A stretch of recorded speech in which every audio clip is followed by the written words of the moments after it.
불러주신 세 분 진심으로 감사드립니다.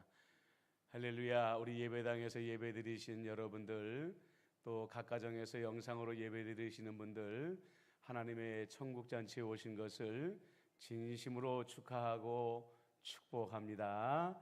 아멘. 요즘에 누가 몸이 아프다고 하면 병원에 가서 그 원인을 찾으려고 하지요. 어떤 바이러스에 감염이 되어 있나, 내 몸 안에 어디가 잘못되어 있나 검사를 받아보려고 합니다. 하지만 예수님 당시에 누군가 병이 들고 누군가 장애가 있다고 한다면 사람들의 관심은 저 사람이 도대체 무슨 죄를 저질러서 저렇게 되었을까? 하물며 오늘은 그 부모가 죄를 저질러서 저렇게 되었을까? 이렇게 추정을 하고 있습니다. 오늘 날 때부터 보지 못하는 사람을 향한 제자들의 관심도 역시 마찬가지였습니다. 예수님 도대체 누구의 죄 때문에 저렇게 되었습니까? 성경을 많이 읽고 연구하는 이제 우리들은 예수님이 어떤 대답을 하실지를 잘 알고 있습니다.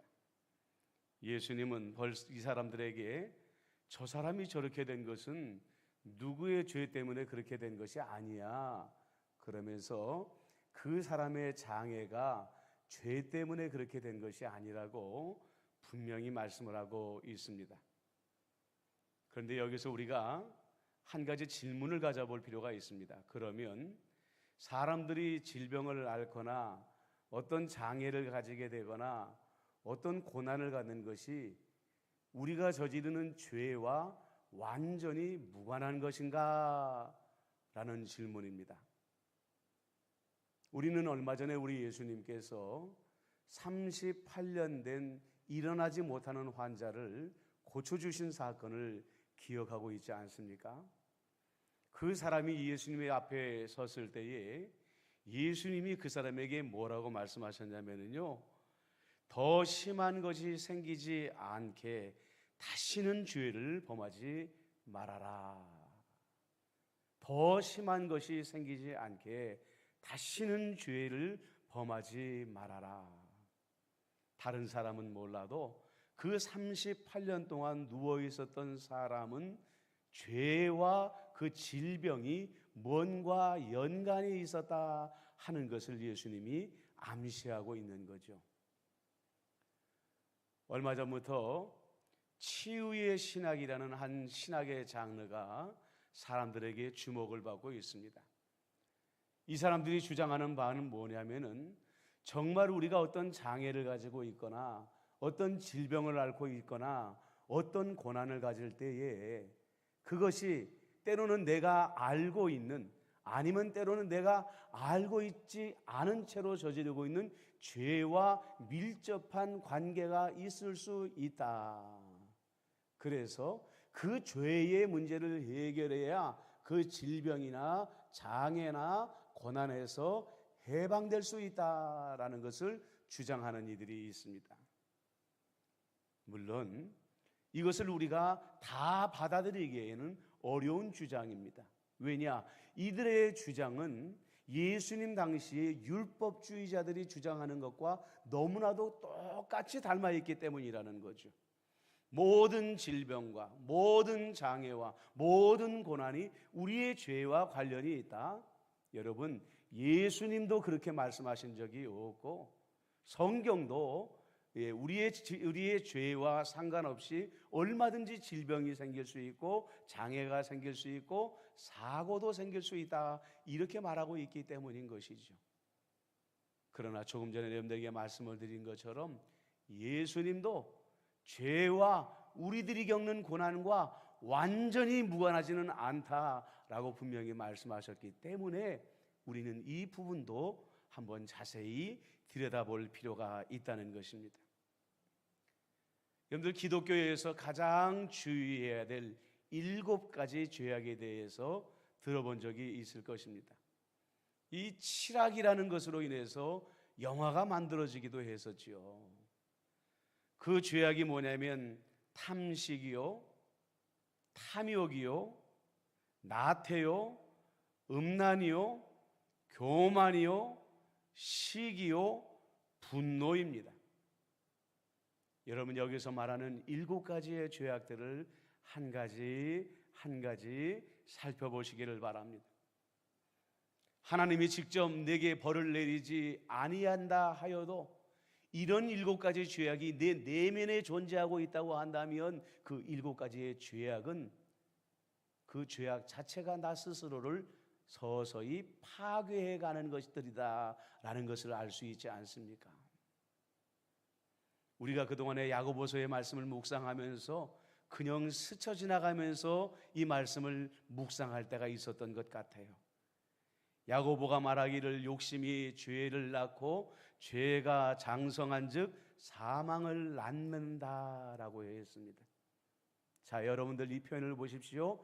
하늘로부터 어떤 벌이 임한다라고 말하지 아니하고요, 내 안에 욕심을 품고 있으면 욕심이 내 안에서 스스로 자라나서 죄가 되어지고 그 죄를 통제하지 아니하면 스스로 장성해져 가지고 결국은 내 안에서 사망을 낳는다, 이렇게 말을 하고 있더라는 거예요.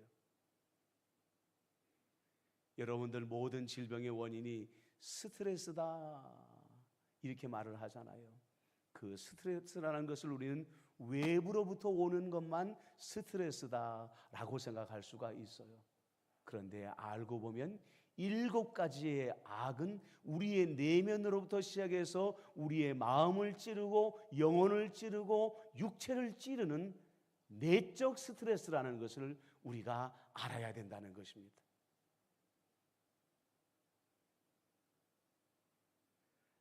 아마 내가 어떤 심적인 이유를 알 수 없는 고통 때문에, 아니면 특별한 어떤 원인이 알 수 없는 어떤 질병 때문에 여러분들이 병원에 방문하게 됐을 때에요, 정밀한 심리 검사를 해보게 되면 여러분들 중에서 이 7가지 죄악에 해당하는 어느 하나가 드러나게 될지도 모른다는 이야기입니다.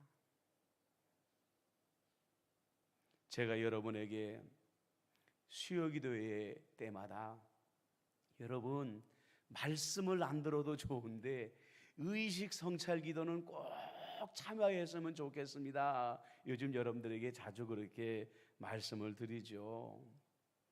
우리는 우리 자신에 대해서 내가 과분할 정도로 잘 안다고 생각을 합니다. 그런데요, 사실은 우리가 우리 자신에 대해서 알고 있는 것은 극히 일부분뿐이에요. 당장 몸이 아파서 어디 병원에 찾아가더라도 나는 단순히 어디가 아파서 왔는데 정밀 검사를 해보면 내가 알지 못하는 여러 가지 많은 원인들이 우리 몸 안에 있는 것을 그제서야 우리가 알게 되지 않습니까? 특별히 우리 마음과 영혼에 대해서 그렇습니다. 우리의 마음과 영혼에 대해서는 마치 깊은 어두움과도 같습니다. 우리는 우리의 내면을 살펴볼 만한 그런 능력을 가지고 있지 않아요. 오직 성령님만이 내 영혼 안에 빛을 비추실 때에 내 안에 가려져 있고 숨겨져 있던 그 모든 것들이 좋은 것이든지 나쁜 것이든지 드러나게 되어져 있더라는 것이죠. 기도를 많이 하는 분들은요, 내가 겪고 있는 문제들을 자꾸만 외부에서 찾으려고 합니다. 외적인 환경에서만 내 인생의 문제를 찾으려고 합니다. 그런데 의식 성찰 기도는 성령님과 더불어서 내 내면을 들여다보게 만든다는 거예요. 바깥으로부터 내 마음과 몸과 영혼을 찔러대는 스트레스가 아니라 나도 모르는 사이에 내 영혼 안에 깊숙이 자리 잡아 있는 이 7가지의 가시와도 같은 죄악들을 발견하게 하고 진정으로 회개함으로 말미암아 그 7가지의 죄악들을 제거하는 기도가 의식 성찰 기도라는 거예요.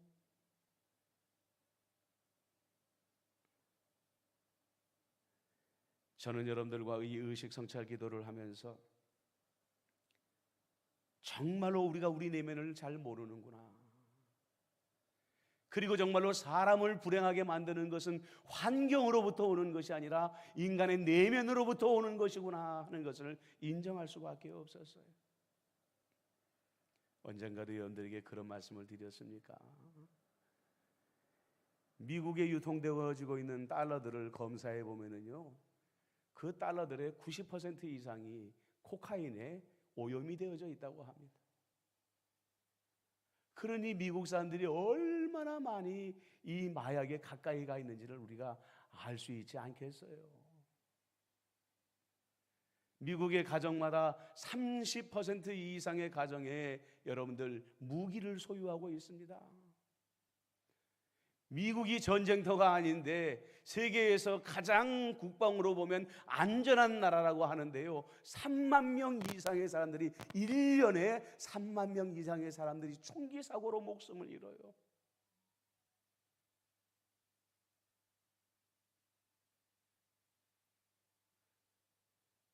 인간 속에 있는 탐식과 탐욕과 나태와 음란과 교만과 시기와 분노가 그 내면 안에 존재하고 있습니다.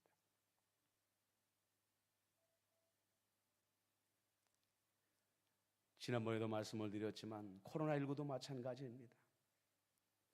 우리는 더 많은 것을 더 빨리 가지고 더 많은 것을 누리려고 하나님이 자연을 통치하라고 했는데 겁도 없이 자연을 파괴해버리다가 결국은 우리가 이 무서운 재앙을 만나게 되었습니다. 이 무서운 재앙을 만나고도 여전히 우리는 이 하나님이 주신 대자연을 파괴하는 일을 두려워하지 아니하고 지금도 똑같이 저지르고 있다는 거예요. 우리는 우리 스스로 죄를 짓고 스스로 고난과 질병을 자초하고 있는 것입니다. 우리는 성령님 그러면 막연하게 뜬구름처럼 느껴질 때가 있어요. 그분이 하시는 일에 대해서도 그저 막연하게 그저 내 마음을 위로해 주시는 분이신가 라고 생각한다고 지난번에 말씀을 드렸죠. 그런데요, 성령님은 우리의 삶을 구체적으로 돌보시는 우리의 보호자이십니다. 우리가 절망하고 있을 때에 우리에게 유일하게 손 내밀어 주시고 우리를 일으켜 세워주시는 위로자이시고요, 우리가 상처받았을 때에 우리를 싸매어 주시고 치유하여 주시는 우리의 주치의이십니다. 그리고 무엇보다도 우리가 성령 안에 깨어 있을 때에 이 7가지 죄악에서 빠져나오도록 우리를 해방시켜 주시는 유일한 파수꾼이시라는 사실이에요. 여러분, 기도는 우리가 아는 한두 가지 종류만 있는 게 아니에요. 내 마음속에 애끓는 간절한 소망이 있을 때, 원통한 일이 있을 때 우리는 주여 그렇게 큰 목소리로 통성기도를 드립니다.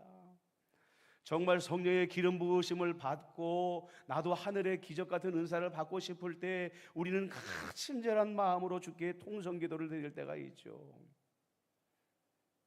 나를 위해서, 우리 자녀를 위해서 간절한 기도가 있을 때 우리는 며칠씩, 몇 달씩, 몇 년씩 작정하고 우리 하나님께 강청의 기도를 드릴 때도 있습니다.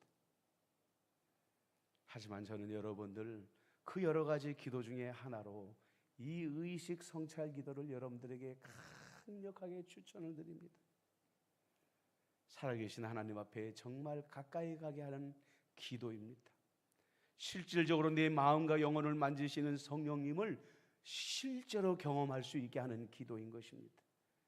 우리 안에 있는 욕심이 자라지 않게 하고 혹여 죄가 되어도 성령께서 파괴하심으로 말미암아 우리를 보호하게 하시는 기도가 이 의식 성찰 기도인 것이죠. 자, 이제 다시 본문으로 돌아가 봅니다. 다시 말씀드립니다만 이 사람은 부모의 죄 때문에도 아니고 자기 죄 때문에도 아니고 태어날 때부터 보지 못하는 장애를 가지고 태어난 사람입니다. 그런데 예수님은 이 사람을 보고 놀라운 말씀을 하십니다. 하나님이 하시는 일을 나타내고자 보지 못하게 되었다. 그러니까 하나님께서 이 사람을 위해서 특별한 일을 행하시려고 그 이유 때문에 날 때부터 보지 못하게 되었다. 참 안타까운 일이죠. 그러니까 예수님의 메시지를 전하는 메신저가 되기 위하여 보지 못하는 장애를 앓고 있었던 것이죠. 그런데 예수님께서 이 사람의 눈을 뜨게 하는 방법이 성경 다른 곳에서는 잘 나오지 않는 그런 방법이에요. 땅에다가 침을 뱉었습니다. 그리고 그 침으로 흙을 빚어서 진흙을 만들어서 이 사람 눈에 발랐다고 했습니다. 저도 이 말씀이 도대체 어떤 의미를 가지고 있을까 난감해서 여러 주석책을 살펴보면서 도대체 왜 예수님께서 굳이 이런 일을 행하셨을까 해봤는데 여러 추측들은 있지만 분명한 주장은 별로 나오지를 않아요. 그런데 한 분이 이렇게 말합니다.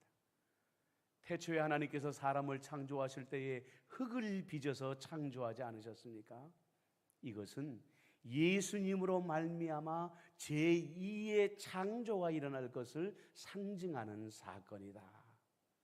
굳이 흙에다가 침을 뱉고 진흙을 만들어서 이 사람 눈에다 바른 것은 내가 이 세상에 새로운 인류를 창조할 것이다 라는 것을 미리 보여주는 사건이었다는 거예요. 여러분에게 제가 자주 말씀드렸지만 예수님을 믿는 사람들은 최소한도 한 번의 죽음을 경험한 사람들입니다. 왜요? 우리의 옛사람이 죽고 주님과 더불어서 새 사람으로 다시 태어났기 때문이었던 것입니다.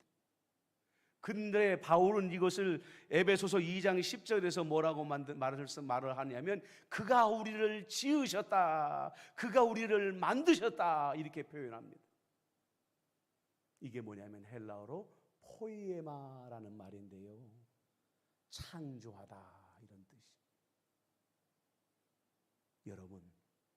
여러분은 주님께서 새로 창조하신 존재라는 거예요.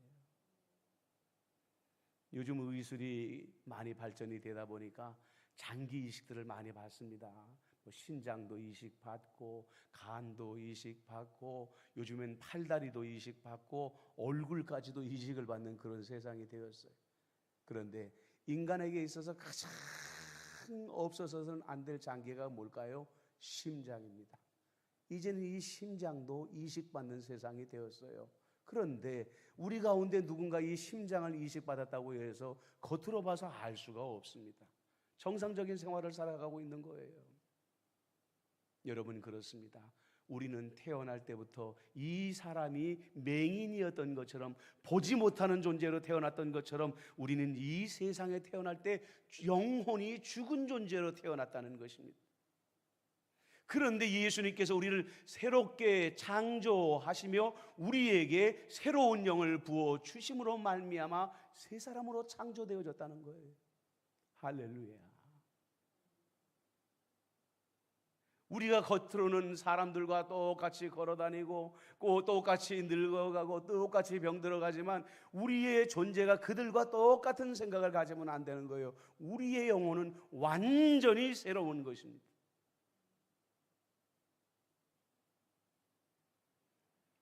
여러분들, 우리 그리스도인들의 감사는 그래서 항상 십자가에서 시작되어져야 되는 거예요.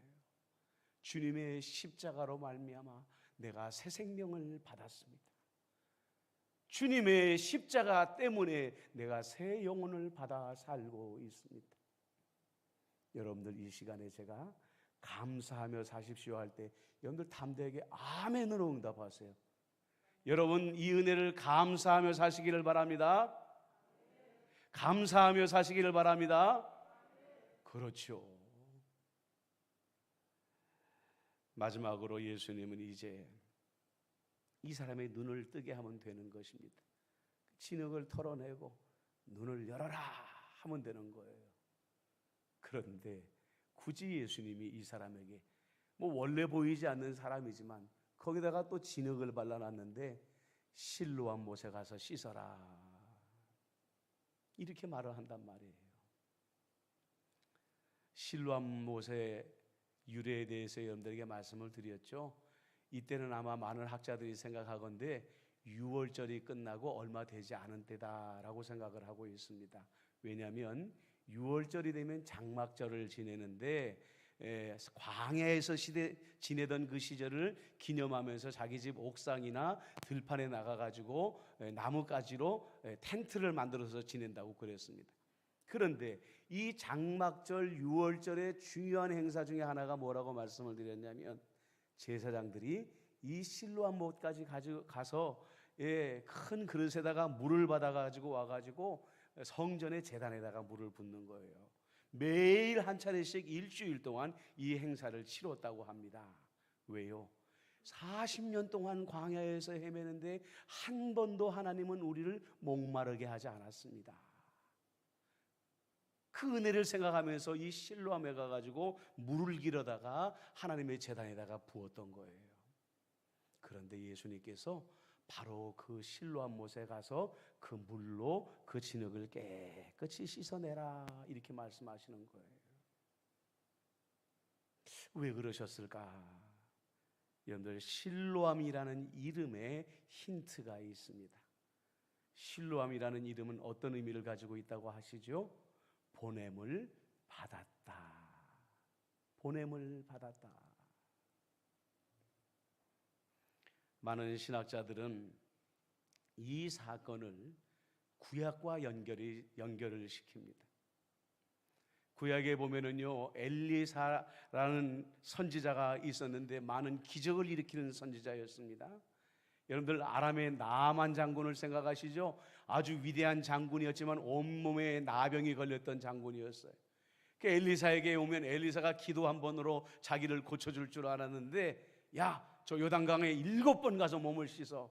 처음에는 분이 났지만 속는 셈 치고 한번 가보자 하고서 7번 들어갔다가 나왔다가 7번 들어갔다 나왔다 하니까 몸이 아기살처럼 깨끗하게 되었다.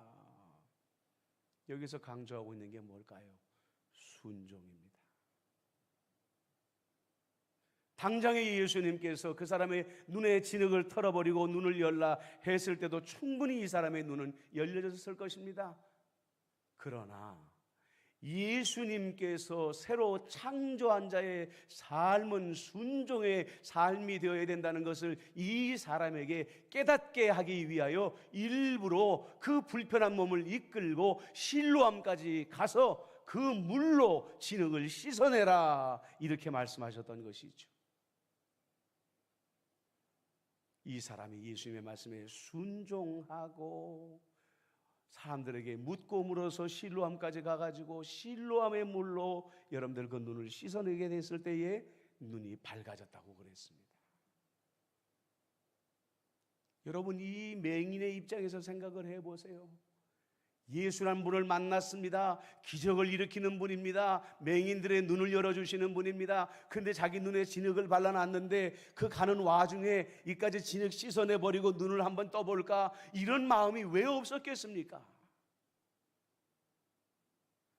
손이 근질근질하고 마음이 근질근질해서 견딜 수 없었을 그런 마음이 있었음에도 불구하고 끝까지 순종했을 때에 실로암 물로 씻어냈을 때에 눈이 밝아졌다는 것입니다. 여러분, 예수 안에 죽고 예수님의 영으로 다시 살아났다는 것은 이제 우리가 예수님께 완전히 속한 존재라는 것을 알아야 된다는 거예요. 속했다라는 것은 이제 무엇을 말합니까? 내 의지대로 살 수 있는 존재가 아니라는 거죠. 내 마음대로, 내 생각하는 대로 살 수 있는 존재가 이제 더 이상 아니라는 거예요. 7가지 죄악을 왜 우리가 조심해야 되느냐? 그 7가지 죄악 모두가 다 내 자아에서부터 나오는 것입니다. 내 고집에서부터 나오는 것입니다. 예수님께 속한 자이면서도 예수님에게 속하지 아니하고 예수님의 말씀대로 살려고 하지 아니하고 순종하지 아니하기 때문에 나도 모르는 사이에 7가지 이 죄악의 가라지가 뿌려지게 되고 내 안에서 자라나다가 결국은 나를 사망의 길로 인도하게 되는 것이라는 거예요. 여러분, 순종이라는 것은 너무너무 어려운 길입니다. 순종이 그렇게 쉬운 길이라고 하면 우리 가운데 넘어지는 사람이 누가 있겠습니까? 목사인 저도 넘어집니다. 순종이라는 것은 이 맹인이 걸었던 그 길과 마찬가지예요. 가는 길이 어둡습니다. 도착했을 때 무슨 일이 일어날지를 모릅니다. 왜 나에게 이런 엉뚱한 지시를 했는지 그 이유도 모릅니다. 내가 왜 이런 삶을 살아야 되는지 이유도 알지 못합니다. 그런데 그럼에도 불구하고 예수님이 가라 하면 무조건 가야 되기 때문에 그 순종이라는 게 그렇게 어려운 거예요. 그런데 우리는 순종의 열매를 어디에서 보는가? 그 마지막에 보게 된다는 거예요. 순종의 끝자리에서 보는 거지, 순종의 과정을 통해서 은혜를 받기는 너무나도 어렵다는 거예요. 어둠밖에는 없어요. 영문을 알지 못하기 때문에 답답해요. 그러나 예수님의 말씀대로 끝까지 가게 됐을 때에 그 끝에서 빛을 보게 되는 것입니다. 예수님 말씀하십니다. 내가 세상에 있는 동안에는 세상의 빛이로다. 세상의 빛이로다. 이 빛은 누구에게 주어지는 것입니까? 순종하는 자에게 주어지는 것입니다. 여러분들 지금 이 코로나19를 맞이하여서 예수님이 여러분들을 다 이끌고 계시는데 때로는 이유를 알 수 없고 때로는 답답하고 때로는 절망스러울 때가 있을 것입니다. 그러나 여러분 기대하십시오.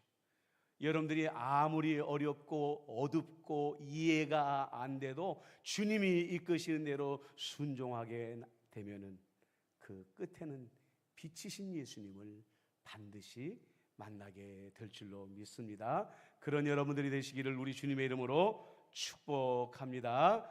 아멘. 기도하겠습니다. 좋으신 예수님,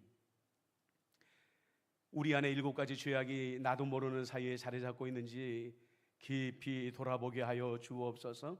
성령님만이 아십니다. 성령님의 도우심을 통하여 이 7가지의 죄악을 몰아내게 하여 주시옵시고 내 안에 부어주시는 하나님의 은혜로 내 마음과 영혼이 충만하여질 수 있도록 인도하여 주옵시고 주님이 때로는 이해할 수 없는 그 길로 나를 인도하실 때에도 그 길 끝에는 주님의 빛이 있다는 것을 확신하며 우리가 주님 앞에 새로운 생명을 얻은 자로서 끝까지 순종하여 빛이신 예수님을 우리의 삶의 마지막에 꼭 만나게 하여 주옵소서. 예수님의 이름으로 기도드리옵나이다. 아멘.